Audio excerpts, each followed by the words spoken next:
Hey everybody, so a question I always get is why did you leave the Warren Foundation? So now that all of my friends have left the Warren Foundation as well, I feel free to speak my mind on my experience with the Warren Foundation. So we are going to talk today about the good, the bad, and the ugly, and the inside of the Warren Legacy Foundation. I'm going to say a few things. I'm going to say some bad words. You're just going to have to deal with it. Fake hauntings just won't survive. Let's seek that truth and get it right and debunk those lies hidden in the night. Let's debunk. Hey everybody, and welcome back to the channel. Today we're going to get into a topic that I'm sure that I'm probably not going to get some Christmas cards from people this year. So it is what it is. There's been a lot of stuff that I've wanted to say for a long time, but I still had friends in the Warren Legacy Foundation, so I kept my mouth shut. First, let's start with this. One misconception that a lot of people have, especially in the debunking community, is that the Warren Legacy Foundation are the caretakers of Amityville and the museum and all that stuff. It's not. They have nothing to do with NESPR, which is the one that takes care of all the haunted objects and all that stuff. The Warren Legacy Foundation is not affiliated with NESPR in any way. The foundation was started by Chris McKinnell and his grandma Lorraine Warren. And their goal was, when the Conjuring movie came out, NESPR started to get flooded with calls from around the world, people wanting help. Chris and his grandma Lorraine decided that they were going to set up a foundation to help these people.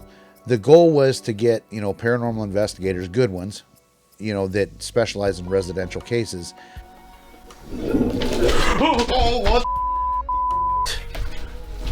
What was that? Throughout the United States, throughout the world, so that if people called, there was somebody close by that was trusted and was a member of the foundation that could take on these cases. And first, I want to say this too. I am not talking about everybody in the foundation. There were really, really, really good people that were involved in this foundation. Some of the best people out there that you guys unfortunately will never hear about because they don't do what they do for YouTube or any of that stuff. But they are very, very, very good at doing residential cases. To my friends out there, you guys know who you are. You know I'm not talking about you. So after I put out the short, somebody asked a question about how did you even get involved with the Warrens? That's actually a really good place to start. I saw a live from a thing called the Warren Foundation, a notification on Facebook. And so I was like, oh yeah, I'm interested in that. So I clicked on it and watched it. And they were talking about the foundation and, everything it was about. And I was like, man, that really, really sounds cool. And Dana and I were doing live streams at the time.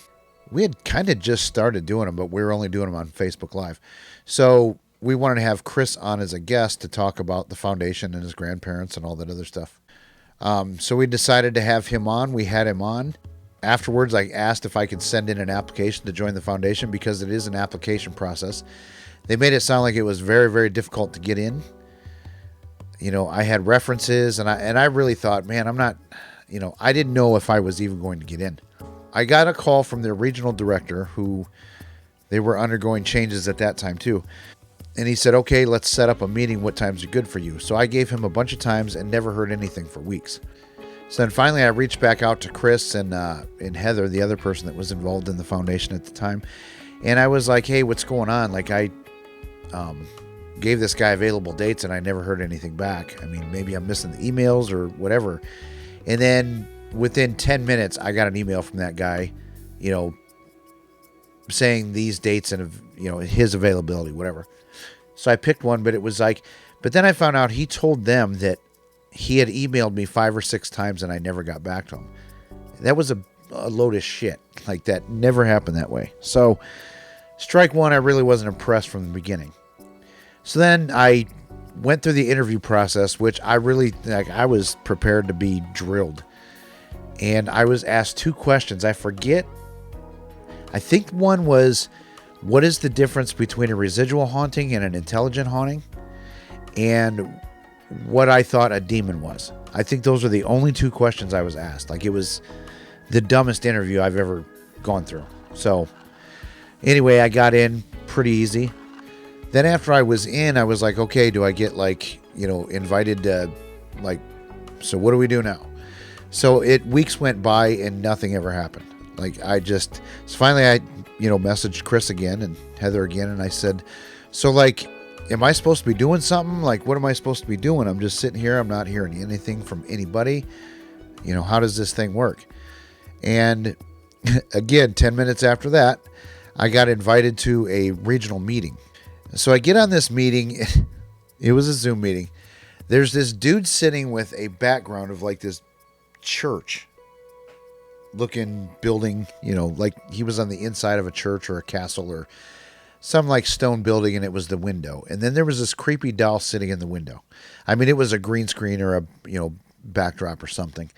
And I swear to God, his eyes were blacked out. Like he had those things that you can put in your eyes to have them black. It was just weird. So that was one screen. The guy that was actually running the meeting had the internet connection that it has to be the worst internet connection I've ever seen on the planet. Like, it was so bad. And it was so distracting because it was so bad. But then there was another guy. He's sitting there. He's got this robe on, in this hat, in this flag in the back. And it was all Catholic symbology and things like that. But I didn't know that. I thought he was like a or something like that. So then you got this guy sitting in on this meeting too. There was a couple new people in there. So this meeting, in front of new people, they just got on and started bitching about Chris and the foundation and kind of making fun of him. And I'm like, what is going on here? Then they started talking a little bit about cases. And it was mentioned to the guy with the Catholic stuff on. And it's this guy right here. And we'll talk about him more because that's a whole nother story. He's like, no, I can't take that case because I'm not allowed in the state of Georgia. Like, okay. So Dana and I looked it up afterwards and we found out why he wasn't allowed in Georgia. I don't know. Actually, I don't know why Georgia, but we did find that he was charged with, some drug charges and other things in the state of, I think, South Carolina. I could be wrong about the state, but there's definitely articles about it. But anyway, that guy was supposedly an exorcist trained by Father Amorth, which is the real life exorcist that the Pope's exorcist was based on. So that guy was an archbishop trained by Father Amorth. Yeah, it's all bullshit. But that's a completely different story for a different day. That's my opinion! Don't you get it? That meeting was a shit show to me, and I wasn't impressed. I'm like, what am I even doing here? So I contacted Chris and Heather again, and I was like, look, I think I'm just going to back out of this, before I really even start. It's just not my thing. All they did was complain about you guys and the foundation, and I just, I don't need to be any part of it. They told me to hold off for a minute, and I did. And then within a couple days, the two people that were in charge of that meeting were let go. I don't know if they quit or if they were told to leave. I'm not sure, but I'm sure it all stems from that meeting because there was other stuff that went on behind the scenes in regards to that meeting that I found out later on. So, man, my start to the Warren Foundation was not good. So it wasn't too long after that they approached me about becoming the regional director for the Midwest region of the United States, which it's from Ohio, is the eastern border. Nebraska would be like the western edge of it, those states. Southern Indiana was the south, and then like it went up to Wisconsin. And I busted my ass. Like I worked not right away, but 40 to 50 hours a week, plus my full-time job. And it wasn't just in my region, it was all of the other regions, because to take on new members, you had to have 2 regional directors sit in on the interview. Plus, a lot of the cases, the regional directors in other regions needed help. So they must have liked what I did because I got invited to quite a few. And I'm going to be honest with you, actually more than half. There's about 10 people that did all of the work in the foundation. The rest of them were uninterested, didn't involve themselves in any way. They weren't qualified. We were told quite a few of them, don't ever put this person on a case. So it's like the whole concept of the foundation, which was to have networks and teams available in every part of the United States and eventually the world, it was not realistic at all. Like I said, there were over 100 members, and there was about 10 of us that did everything. Stop crying. It won't do any good. And anyway, you have a lot of work to do, starting right now. Just like that, I no longer look like a homeless bum. I look like a regular bum. So here we are at the point to answer the big question: why did I quit? It's about damn time. It's actually a very, very complex answer because there were so many things that came to a point all at once. I would say as I got into the upper ranks of the foundation, I realized a lot of the things that we told the public weren't true. Like one thing we would, Chris would go on lives, other members would go on lives. And I'm not saying everybody knew that what they were saying wasn't true. It's just they hadn't figured the truth out yet. But there were people that definitely knew that they weren't telling the truth. We would tell people that we had psychiatrists and clergy and doctors. And honestly, we didn't. Because I remember doing a case where I wanted to talk to our psychiatrist. And I was told that, well, we have somebody that might talk every once in a while from South America somewhere. It's like, so we're running around telling people that we have psychiatrists, in the foundation that, we're that professional. And that's something that isn't true. Another thing is we told people we had clergy. We even had a couple guys wear their clergy, I call it a costume, they say outfit. I'm sure I'm going to get shit for that, but I don't care. I'm not going to feed into the lie anymore. I mean, I looked this guy up who we called our clergy and brought it to the attention of people that were above me with all of the stuff that I had on, as far as like how his church started, where he got his degrees. And it's not legit. Like he 1000% believes it is. And he sent me, a couple messages that were, quite frankly, there were books on how he's legit and this and that and the other thing. And it's like, look, I don't care what you say. I don't care how you justify it. You don't go from being not even a Catholic, and within 3 years, you're an archbishop and the chief exorcist of a Catholic church. The power of Christ compels you. The power of Christ compels you. It doesn't work that way. You can say, well, yes, because this guy passed away and therefore it was in my shoes. And we already went over the other priest that was in that outfit. But so there's that. So we didn't have clergy. Actually, we did.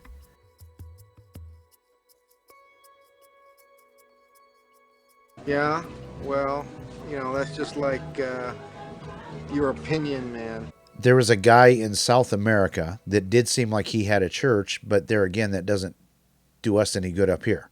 I guess technically that wasn't a lie, but when we're running around telling people that we have clergy on staff, I would assume that it was within the United States. So I really, really started to learn that a lot of things were not what they seemed. Then I found out too, towards the end, that like we weren't even an entity. We weren't a nonprofit. We weren't an well, okay. I hope I get this correct, and if I say this wrong, I'll correct it in the future. But there was an LLC set up at one point with Chris McKinnell, the grandson, and a former member of the foundation. But to my knowledge, it was in her name. She's the one that set it up. So basically, when she left the foundation, we were no longer any sort of entity whatsoever. And I always thought we were a nonprofit organization, to be honest with you. Towards the end, said, look, we need to turn this into something legit. Otherwise, we're just a glorified Facebook page. Steps were starting to head into the direction of making it legit, but it never got there. Another incident that happened was I worked my ass off on their Patreon page. There were several $1,000s that had been built up in the Patreon, and it was all based on content that I was putting out for the Patreon page.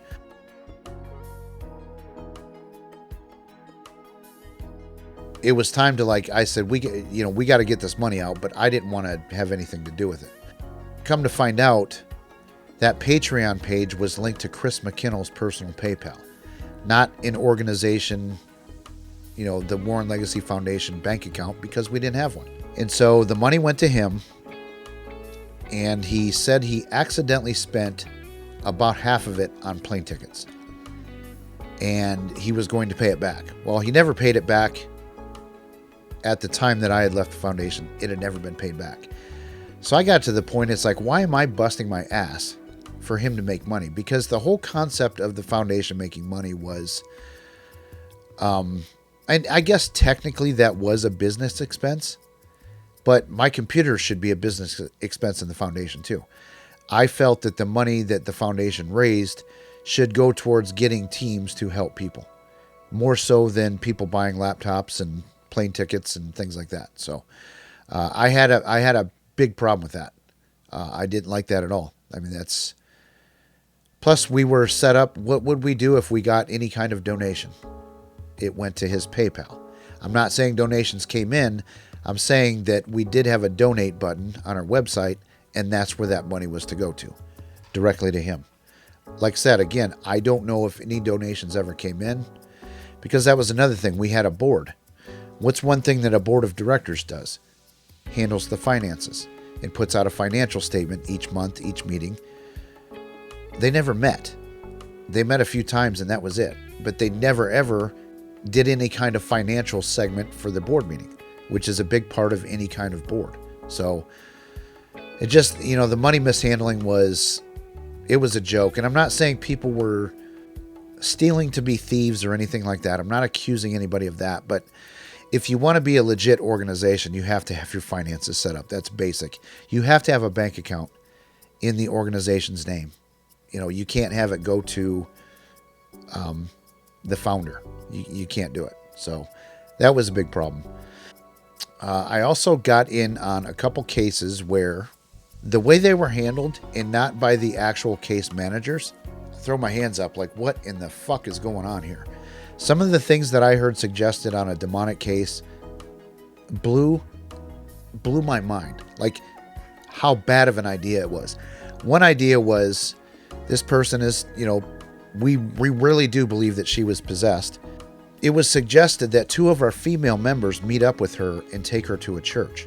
That's dangerous. You know what I'm saying? That made absolutely no sense to me whatsoever to even suggest that. There were other suggestions that were just as bad. But then we also, about the same time, we started letting in people that were quasi-celebrities. We're actually told to not let them on cases. But yet this high-profile case, we put them on it immediately. And it was like, what are these? We don't even know if these people have the ability to do a case. And we're going to put them on this.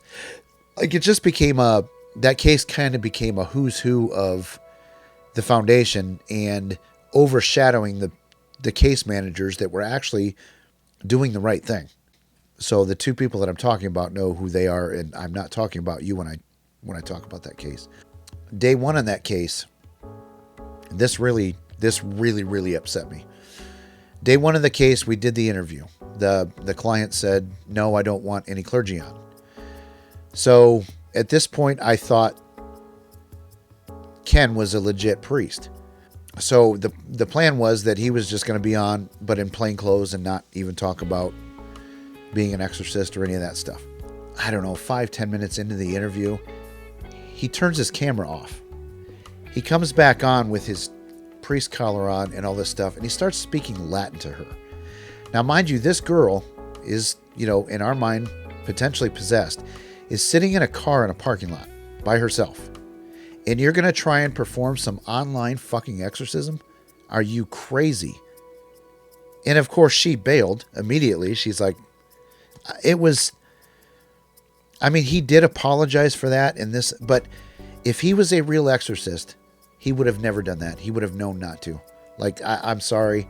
He's not going to like me after this video, but I don't care anymore. I don't dislike the guy, but I have zero respect for his church and his titles. I don't look at them as legit. I've told him that. It is what it is. So I saw a lot of just bad casework going on. But that being said, too, there was also a lot of really, really good casework going on. Some of the celebrities that I said were brought into the foundation was, who defines what a celebrity is? I don't know. But April Bussett was brought in. She wasn't here for long. Hey guys, it's April the Psychopath in New Jersey. I wanted to let you know that on June 3rd, I'm going to be at the Haunted Hillview Manor. Rob Thompson, I don't know if you guys even know who he is. He's done a few things on TV. Yep. We are. I am now open to spirit for communication. I think, dude, you're picking up so much up here right now. Go and see them! Go down and talk to them. She's pleading with him. He was brought in, an absolute egomaniac. I was even going to do a Warren Files episode on YouTube with him, and he just blew me off. And then I don't deal with egos like that. So there was a few other people that tried to play the ego game with us. Oh boy, let's see how much trouble we can get into. Danny Moss actually tried to join the foundation too, of My Haunted Hotel. My name is Danny Moss and I'm a paranormal investigator. When Harry and Brett asked me to be a part of the My Haunted Hotel team, I just couldn't refuse at all. He actually had it on his website that he was a member of the foundation just because he had applied. And we tried to get him to take that down for weeks, 2-3 weeks at least. And then it was, well, my people, and, blaming it on his people. Well, your people aren't asking to join this organization. You are. We want to talk to you. I could give two shits about talking to your people. So these are all reasons that are coming to a head all at the same time. Egos were quite prevalent in the foundation. There was a lot of egos, and a lot of decisions were made because of those egos. A lot of people wanted to get famous. A lot of people were there to use the Warren name. Then I started doing my YouTube content. And within that, I quickly got into watching other debunkers, and I realized, oh shit, I better keep it quiet that I'm affiliated with the Warrens. First of all, there were people complaining about my YouTube content. And that was actually probably the final straw, I think. I finally said, well, look, I'm going to do my stuff. And if people are going to have a problem with it, I'm just going to walk away. Let's not even make an issue out of it. I'll just, I don't need this. But I couldn't figure out, so debunkers would talk shit about the Warrens themselves. The debunking community is generally not a friendly place for Ed Lorraine Warren. And I couldn't figure out why, because I had always heard it, what great people they were. And but then I started hearing things that let's talk to STEVI from Truth or Demons podcast. Let's talk to her and see what she has to say about some verified Warren lies. I'm not going to be nice and water it down and call them embellishments. These are lies. And they were in it for fame and money. And I know that's going to upset people that, were friends of mine in the foundation. But the more you look into these people, and before you come at me, look at what I'm looking at. These people that are bringing these cases have receipts. They lay out, they could win these battles in court. Another one was Kenny Biddle's case. And before we talk to STEVI, let's show some of that. I think this was actually the first one. It was the Ghost Boy photo. And Kenny Biddle blew that thing apart. Absolutely proved that photo was faked. I'm going to say that photo was faked. Whether or not Ed knew that their assistant faked it or not, I don't know the answer to that. But I do know that photo was 100% staged. It's clear Kenny Biddle lays the case out. That would win in court all day long. So let's take a look at that. Another debunker that had a big, big impact on me was Kenny Biddle. Number 4. If you don't know who Kenny Biddle is, you really, really need to go to his YouTube page. Hey there, my fellow skeptics. Welcome back to another episode of Ghosts in the Machine. In this episode, we are going to be talking about the Amityville horror case. And not the whole case. Don't worry, I'm not going to rehash the entire thing and go into how it was a hoax, because it was. I'm going to go Kenny, into obviously, actual two photographs. is not a fan of the Warrens. Warrens. We're going to look at, which is really the only physical evidence that has ever come out of this case. Yeah, as you can see, Kenny is not a big fan of the Warrens, which, hey, that's fine. Everybody's entitled to their opinion. All right, so the next picture we're going to get into is the most famous picture that came out of this. It's the Demon Boy picture, or Ghost Boy picture, depending, because I've searched for it both ways and it comes up to the same picture. So I'm going to pop this on screen so you guys can see. I think everybody's seen this picture. The at one story point. behind this is that the photographer that was there that night on March 6th, he had set up a camera on a timer. And I don't know what kind of timer. I don't know if it was a remote timer or if he just came up and snapped a picture every so often. I'm not sure, because those details are lost. So Gene Campbell set up a camera in the corner here on the landing, and he set it up with many rolls of film. And that's a common description. That's a common story element, that many rolls of film were shot, many rolls of infrared film. And that's important. That's an important detail, because he switched from regular black and white film to infrared black and white film. See what I'm saying? He brings up a lot of points that are very, very important. And he'll show in the video why. We're not going to show it in this one, because, again, this video is, I don't know, 30 minutes or so, his original video.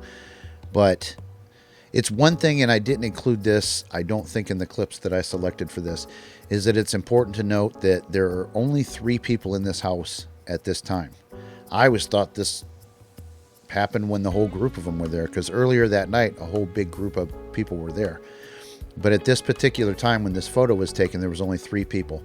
There was the reporter, Paul Bartz, the assistant for the Warrens, and publicist, I should say, and then Ed Warren. So there's only 3 people in this house when this photo was taken. But I like the fact, too, that, you know, Kenny will go back and try and use the original cameras if he can. He does have a camera collection, he said. The original type film. You know, one video he used a VCR tape camcorder. So, I mean, he really does go above and beyond to try and recreate, you know, the accusations, I guess, that he makes.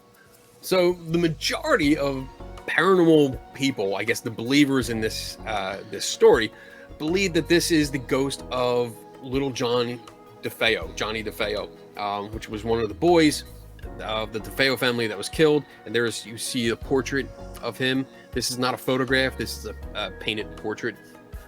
I don't think it's Johnny DeFeo, not at all.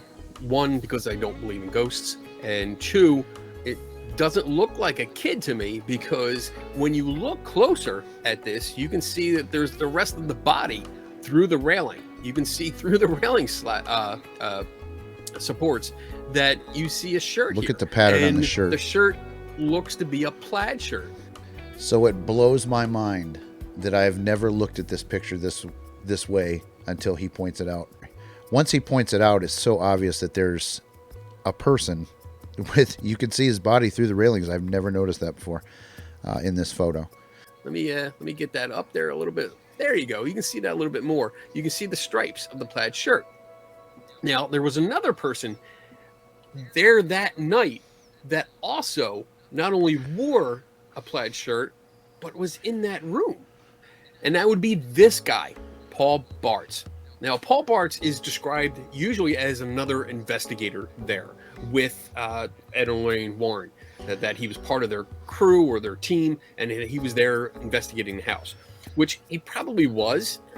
But we also learned from a later newspaper article, and I'm going to put that up on the side here, that he was also their agent. So Paul Bartz was Ed and Lorraine Warren's agent. So it's, I really hate accusing people directly of a hoax, especially because Paul Bartz is not with us anymore and he can't defend himself. Neither can Ed and Lorraine Warren. But it does show a little bit of motive, because he had a reason to make sure that, something might happen, or if something was mistaken, like, maybe a picture These of are all him really, really good as a points. ghost he keeps the mistake going. Instead of exposing it, he keeps the mistake going because he has a vested interest in it. So This is not new. This is not something that I came up with. I want to make that clear. I didn't discover this myself. It's been out for years where people have thought that Paul Bartz was the person behind this this photograph. In fact, I was able to get in touch with a person that wanted to remain anonymous. He didn't want his name out there. So, but I did talk to him and verify that he did communicate with Paul Bartz. He sent this email out to him before Paul Bartz passed away, and asking if he was indeed the person in the photograph. And the response that we get from Paul Bartz is interesting. It says a lot without actually saying anything. And it says here, I am convinced that we experienced an extraordinary, cunning, and evil presence in that house and attempted to verify it with photography and other means. The image in the photo you mentioned does resemble me, and I know that Ed, now deceased, and Lorraine went on record, including national TV, stating it was a ghost. Because I have great respect and admiration for them, I will say no more on the issue, allowing the legend of the most haunted house in America to continue. So yeah, he doesn't openly admit that it's him, but he does give you enough information to say, hey, it was me, but I'm not going to say it because I don't want to embarrass my past clients. That's what I get from that. Kenny don't mess around. He does his research. You have to say that. And he's right. That's pretty much admitting it without admitting it. So after seeing that video, and I watched a couple other things and things like that, I'm like, I went to the people that were higher than me, and I'm like, look, you guys got to watch this stuff. We can't run around showing that photo as if it's legit when it's clearly faked, or people are going to call us out and we're going to look stupid. You know, a couple people that I had watch it, they wouldn't even watch it because Kenny Biddle doesn't like the Warrens and they weren't going to have any part of it. And I said, look, get past that. Look at the case that he lays out as to how that is fake. 100%, no doubt in my mind, it's faked. And they would never look at it.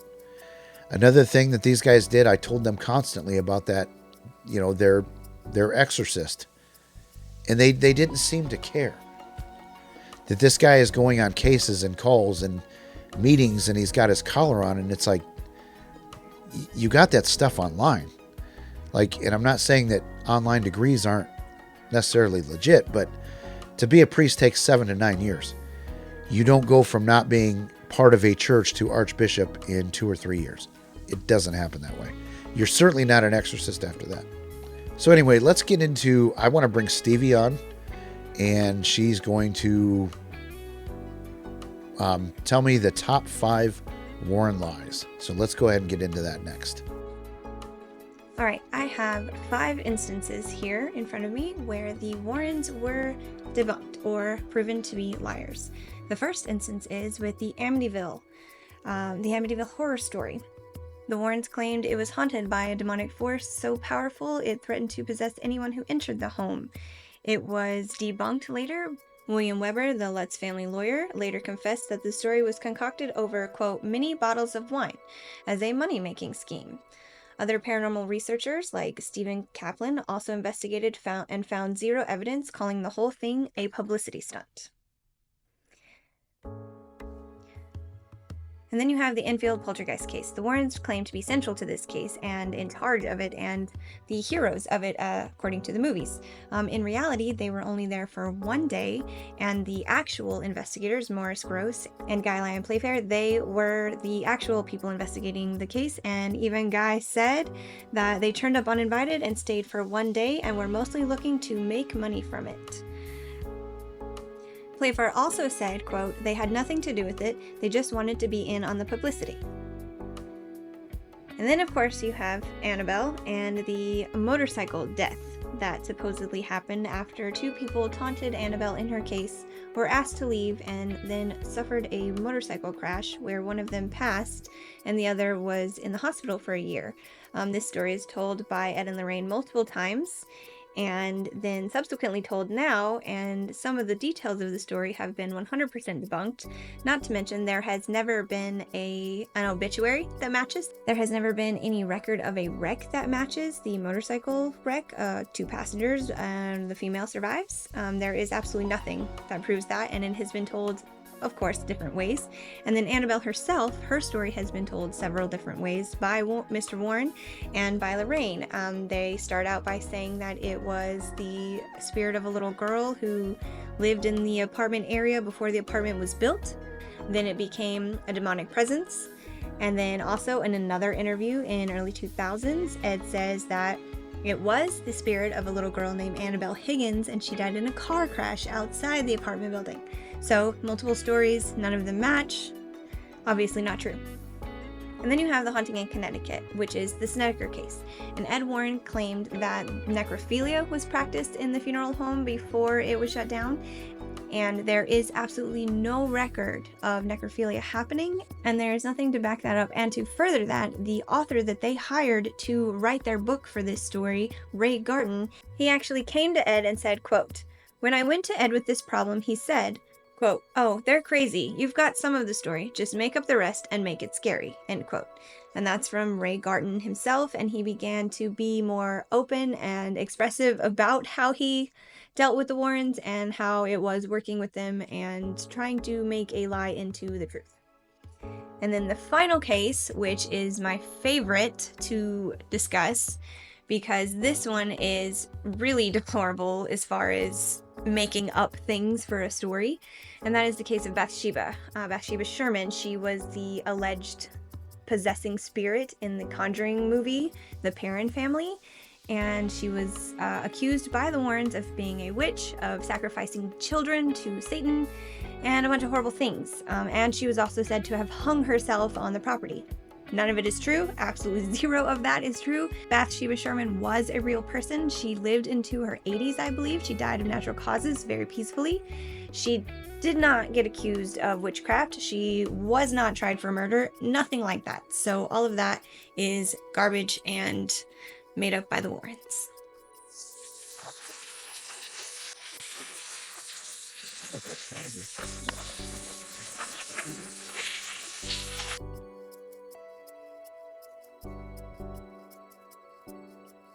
So everybody, let's thank Stevie for that.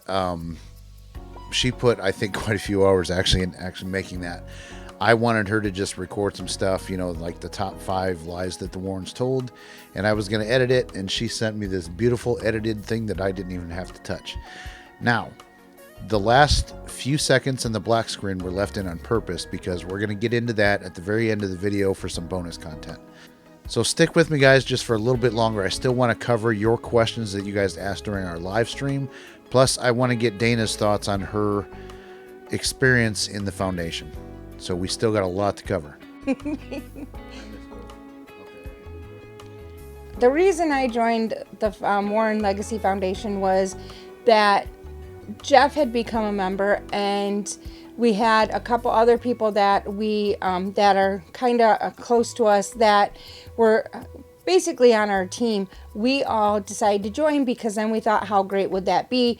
We have a whole team that has been that, you know, were accepted into the foundation and would be able, like, so if we had cases or something, we were familiar with each other and we would be able to work the cases together. And so we were like, okay, so that's why I joined. My interview, I don't think was like anybody else's. It kind of was a jokingly interview. I remember, I think it was Chris and Heather were there for the interview, and Chris basically was like, well, we really don't need to interview you because we already know you through your husband.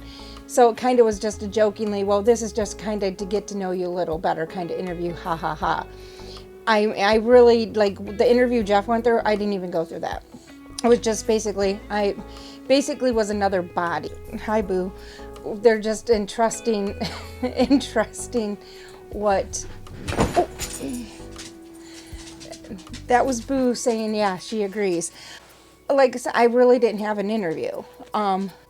when Jeff started getting farther into the foundation and became a regional manager, then a regional director, the more he started getting titles, the less I got to see of him. Then they saw that we had the Facebook show, so they were like, "Oh, Jeff, maybe you should do the Warren." No, Jeff was going to do the Warren files. Well, we did one episode with Jeff and I, and it was a hit. I mean, they had more views on that one. But then people got jealous, and basically it was told that I cannot be on the lives because basically people think I'm being it's favoritism towards me. I also had a couple episodes of in one of the groups on Facebook, I would post things, and if I would post it, it would get taken down without a doubt. And there was a lot of drama in that one, and it was the psychic group, and I just got tired of it. Every time I would put something up there, in a matter of minutes it was taken down, so I was just done with it. But I think the biggest downfall for me is to see the stuff in the background. I basically was not allowed on hardly any of the cases because it was favoritism if I was included on them. And then Jeff was in cases that I wasn't supposed to hear or see or be a part of because they were regional. He was just being there as a regional director, but I would know bits and pieces of it because obviously I could hear things when I'm in my own house, but I would have to walk in here, otherwise I wouldn't see my husband. They literally, at one point, I had to tell Chris that one day a week, I mean, he was in a meeting and I came in and I was like, literally one day a week, Jeff is mine. You guys seem to have him the rest of the time when he's out during his work hours and when he comes home. And so I requested one day a week. Even on that one day a week that I got him, I still didn't have him because other people that weren't on the upper end of the foundation would be contacting him for advice, or what should they do, or they had a dilemma, or the drama, something with the drama. And so it literally became a point of I never saw my husband because of that. But then started frustrating me when the demands became more than they should have been. It was basically a full-time job where I wasn't included in anything. So, and granted, we didn't have a lot of cases that were this way, but even if he was doing something that I could have been a part of, for my experience, I was not allowed to do that. It basically was, they wanted that body to show, and I basically felt like I was a number to show, but I was not ever allowed to be included in the same grouping with Jeff. It basically, at one point, I think, I even told Jeff, I said, I think I'm done with the paranormal. And I think that was right before he started. I think that might have been even a point where he started clicking, like, wait a minute, why, no, I'm pulling away because there's nothing I could do. And it was kind of at a slow time with our normal group because we weren't doing anything with that because we were so wrapped up with doing everything with the Warrens, which was basically Jeff doing everything for the Warrens. Okay, so a couple weeks ago in a live show that we did, I asked you guys for your questions that you had about the Warren Foundation. So let's go ahead and get into those. We got a question from Mystic Meemaw. Did leaving the foundation affect your faith in the paranormal?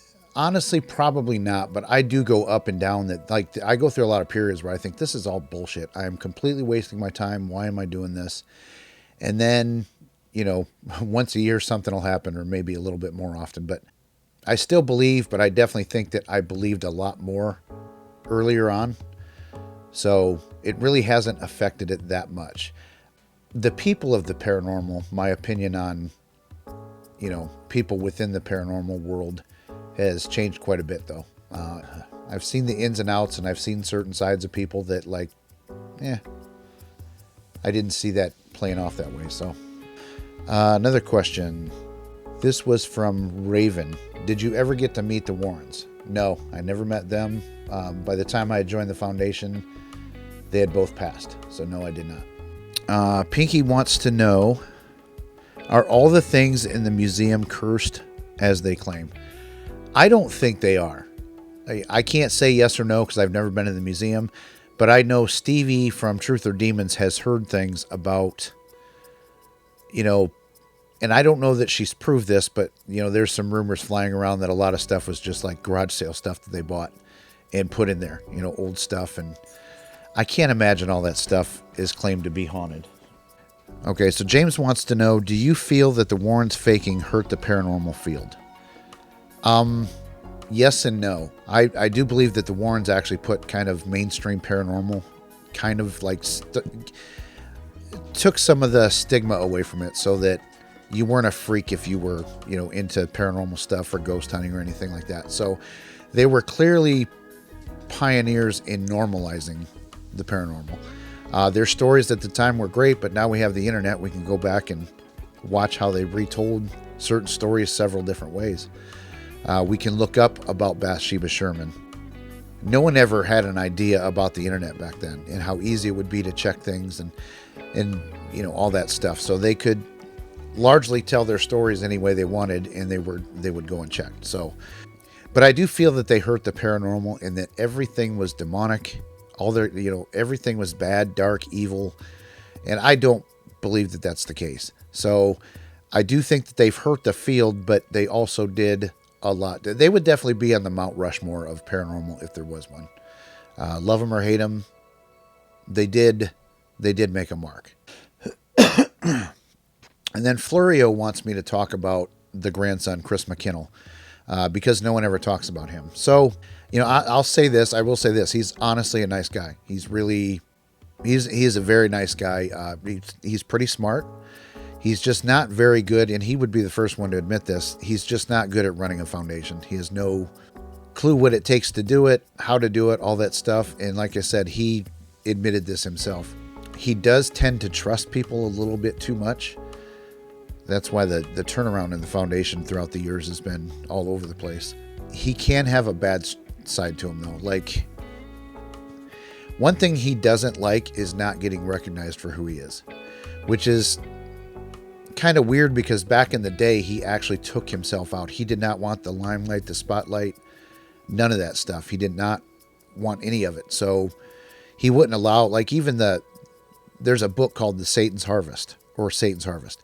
It's about one of their cases, and he was in the original printing of it, but told them that they did not have his permission to be in the second running of it, because he wanted nothing to do with the spotlight. He saw what it did to his family, so he wanted no part of it. But so he took himself out of it, but now all of a sudden he wants to be back in it and wants people to know who he is, and frankly, no one does. Because he does get a little upset if people don't recognize who he is. Like, he doesn't understand why they don't know who he is. And it's like, because you haven't been out there. Another thing that kind of disappointed me a little bit about him was he was definitely all about trying to get a book deal or a TV deal or a movie deal or a TV show or something like that. Because now he said because he wanted the money to go into the foundation, which, you know, maybe that was the motivation. But he did somewhat have an ego and wanted to be recognized as the grandson of the Warrens. But other than that, I mean, he, like I said, he really was, or is, he's not dead. He is a pretty nice guy. He's, I think, a little bit naive to some things. Sometimes that generation just isn't ready for the internet. He lives a very simple life. He lives outside of the country. Basically, if he can't grab it and go, he doesn't need it or want it. He's very much a minimalist. The foundation, believe it or not, was and may still be pretty big in South America. I mean, there was a lot of participation in the South American division. A lot of drama in the South American division. They have their issues down there for sure. But I think, again, it was a lot of egos trying to go after. There was definitely a lot of people trying to use the Warren name to get someplace. So, but anyway, guys, this is going on long enough. Any other questions? You know, maybe we can do a live and answer some questions. Maybe I didn't get to everything, or if I need to clarify, or if anybody from the Warrens disputes something that I'm saying. I mean, say it. I'll correct it if I'm wrong, but I'm pretty sure that everything in here that I've said is factual. Definitely a lot of my opinions. But anyway, I am out. I am going ghost hunting tomorrow. and looking forward to it. We'll have some surprises on that ghost hunt, and you guys will get to hear about more after the fact. So thanks for joining, and we will catch you later.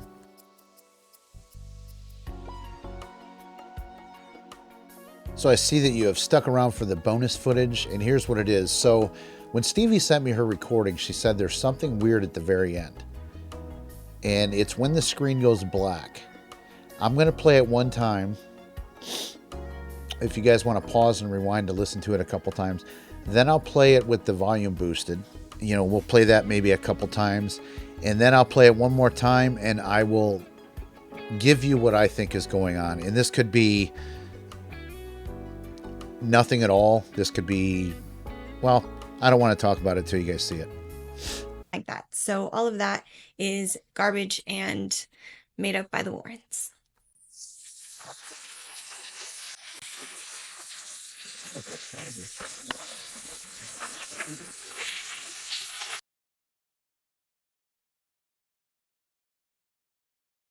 Like that. So all of that is garbage and made up by the Warrens.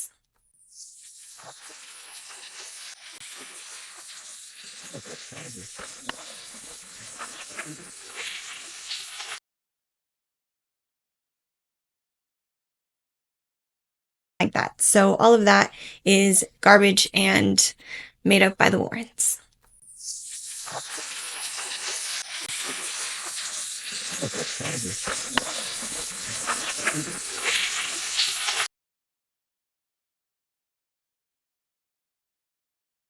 Like that. So all of that is garbage and made up by the Warrens.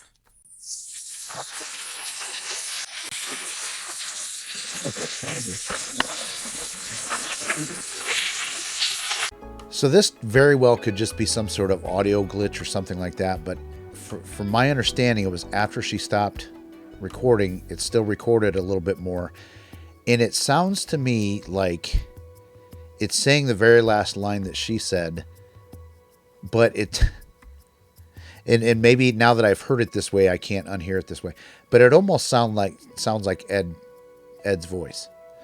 But I think it sounds like there's a voice on there, but it does sound like it's saying what she just said. So it's most likely not paranormal, as we all know, and it's most likely some kind of audio glitch that just took her last sentence for some reason and added it to the video. I don't know. But you guys decide. But this time, for real, I am going ghost hunting. That camera right there is getting packed up in about 5 minutes, and we'll see you next time. Like that. So all of that is garbage and made up by the Warrens.